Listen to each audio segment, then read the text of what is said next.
बोलिए श्री सद्गुरुदेव की जय।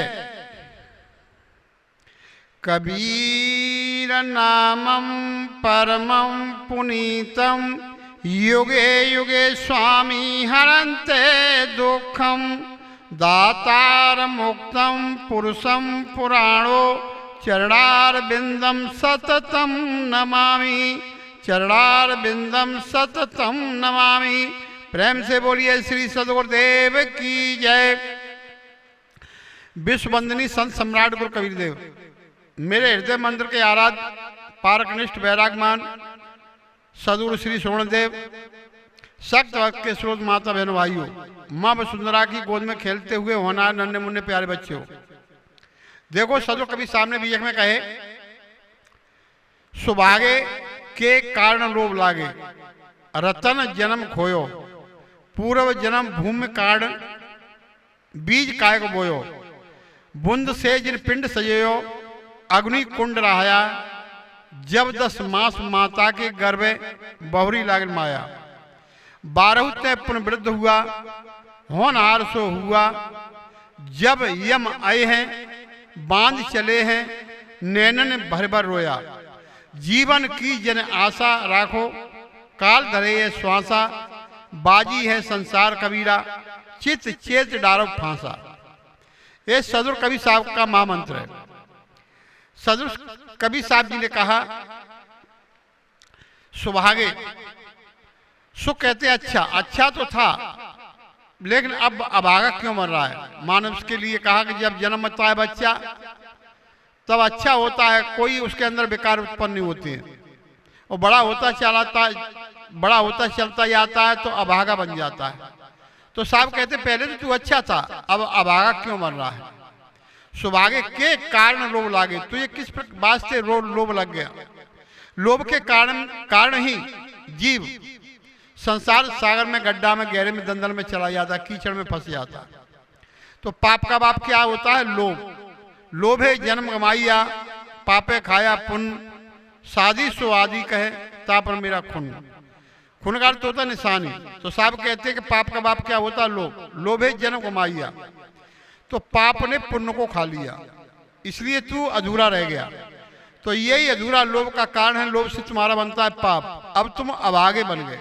पहले तो अच्छे थे, जब बच्चा जन्मता है तो प्योर होता है, बच्चा के अंदर कोई राग देश नहीं होता है, छल कपट नहीं होता है, और उसके अंदर कोई, यानी उसका कहने का मात्र ये हुआ कि जैसे कोई बच्चा इतना वो नहीं जानता है किसी से झगड़ा करना है, लड़ाई करनी है, बैर भाव करना है, ये बच्चे के अंदर नहीं होता है। लेकिन अब जितना बड़ा होता जाता है उसी प्रकार से वो राग देश में फंसता जाता है। तो साहब ने कहा, सुभागे के कारण लोभ लागे, रतन जन्म खोयो। रतन कहते हीरा है, पुखराज है, नीलम है। तो ये क्या है, इनको रतन लोगों ने कहा, लेकिन ध्यान रखो साहब ने कहा रतन का जतन करूं, तो रतन का जतन करो। लेकिन रतन साहब ने, ये तो फिर भी संसारी हैं रतन, इनको भी रतन कहा जाता, लेकिन संसारी है। लेकिन एक रतन आपके अंदर विराजमान है, वो कौन सा है, जो चेतन सत्ता है वो आपके अंदर है, वो सब रत्नों की खान है। तो वो उनके लिए रत्न कहा। लेकिन जतन करो, जतन का क्या अर्थ होता है, जतन का अर्थ होता है जतन करो। जैसे किसी की 4 मंजिल 5 मंजिल कोठी बनी है, अब पानी के लिए जतन करना पड़ेगा, मोटर लगानी पड़ेगी, पाइप लगाने पड़ेंगे, तब जतन करोगे तब ऊपर पानी जाएगा। ठीक इसी प्रकार से हम जतन करें। लेकिन माड़ी का श्रृंगार, माड़ी कहते हैं जी शरीर रूपी माड़ी, ये शरीर की माड़ी पर श्रृंगार करते हैं। तो ये माड़ी का श्रृंगार, आया कबरा फिर गया झूठा अहंकार। तो कबरा कहते हैं अज्ञानी को। तो अज्ञानी लोग इस पर, शरीर पर, मिट्टी पर, माड़ी पर श्रृंगार करते रहते हैं। श्रृंगार क्या करते हैं, श्रृंगार ये करते हैं, बहुत से ऐसे होते हैं कि शरीर को सजाने में लगे हैं, तो शरीर को सजाते हैं, संसारी चीजों से शरीर को सजा रहे हैं, और सजाते सजाते लेकिन माड़ी वो उतर जाती है। लेकिन ध्यान रखो, ये माड़ी जैसे कपड़ा होता है, आपने देखा होगा कपड़ा माड़ी होती है तो कपड़ा मोटा लगता है, देखो कितना अच्छा लगता है। माड़ी से जब पानी से धो दिया जाता है तो माड़ी धुल जाती तो कपड़ा लपू जन्ना हो जाता है। इसी प्रकार से जो आदमी श्रृंगार करते हैं तो श्रृंगार करना, ये श्रृंगार है वो भी एक दिन धुल जाएगा। तो कपड़ा जैसे धुल गया तो वो भी झिलमिल हो गया, बारीक हो गया। इसी प्रकार से श्रृंगार ज्यादा चलने वाला नहीं, ये भी धुल जाता है। तो माड़ी का श्रृंगार आया कबीरा फिर गया झूठा अहंकार। कबीरा कहते अज्ञानी को, लेकिन झूठे अहंकार में आदमी फंसा हुआ है। तो सौभाग्य के कारण लोभ लागे, रतन जन्म खोयो, पूर्व जन्म भूमि कारण। पूर्व कहते पिछले जन्म के माध्यम से, भूमि कहते हैं पृथ्वी को, लेकिन भूमि कारण बीज काय को बोया। तो इसी प्रकार से ये भूमि क्या है, जो इस पृथ्वी पर आपने जन्म लिया है, भूमि कारण बीज काय को बोयो। तो इसी प्रकार से बीज किसका है, ये भूमि, ये क्या है, ये अपना शरीर। तो शरीर रूपी ये भूमि है। तो इसके आप क्यों बीज बोते चले जा रहे हैं, ये भी तो भूमि है। जैसे माता का जो जठरागिरी होती है वो भूमि कही जाती है। जैसे खेत में बीज बोते हैं तो खेत में बीज बोने से पौधा उत्पन्न हो जाता है। इसी प्रकार से ये माता की जो पेट है वो भूमि है। तो कहा बुंद से ये पिंड से अग्नि कुंड आया। बुंद का अर्थ होता है शुक्राणु एवं डिम्बांडु। तो माँ के डिम्बांडु, पिता के शुक्राणु से बीज बोते हुए चले जाते हैं। तो इसी प्रकार से ये बीज कब तक बोओगे, तो ये पिंड सयो, पिंड कहते शरीर आपने बनाया। अग्नि कुंड रहा, अग्नि कुंड का अर्थ होता है माँ की जठराग्नि में, अग्नि कुंड में तपता है। जैसे कुल्हड़ तपाते हैं हवा में, कुल्हड़ लाल सरक हो जाती, इसी प्रकार से कुल्हड़ रूपी क्या है, आपका शरीर है।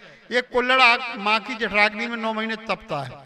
तब के तब शरीर बनता है। फिर 9-10 मास माता के गर्भे बहुरी लागन माया, 9-10 मास माता के गर्भ में रहता है, तब बाहर निकल के जीव आता है। जब जीव बाहर निकल के आता है, जब फिर क्या होता है, 12 पर वृद्ध हुआ, होनहार से हुआ, बचपन आ गया। अब बचपन से ही बच्चा जब बड़ा होता है, जवान हो जाता है, बुढ़ा हो जाता है, 12 पर वृद्ध हो गया।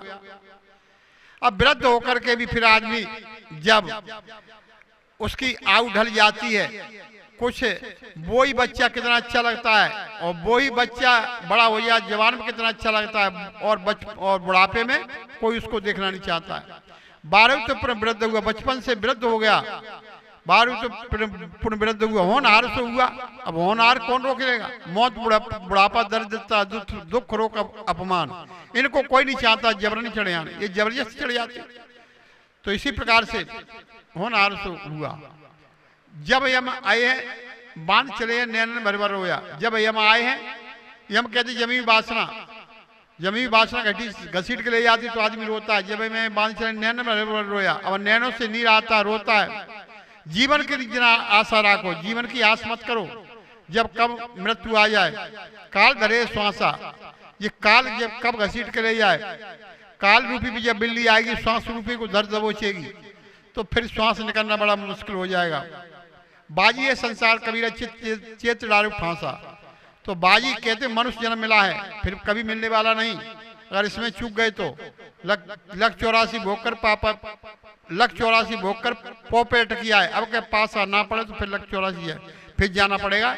इसलिए सज्जनों सजग होना जाना चाहिए, और सजग हो जाओगे तो अपनी बाजी बजा, जो तुम्हें बाजी ये मिली, मनुष्य जन्म मिला है, तो मनुष्य जन्म में संस्कार बढ़िया बनाओ तो आपका कल्याण होगा।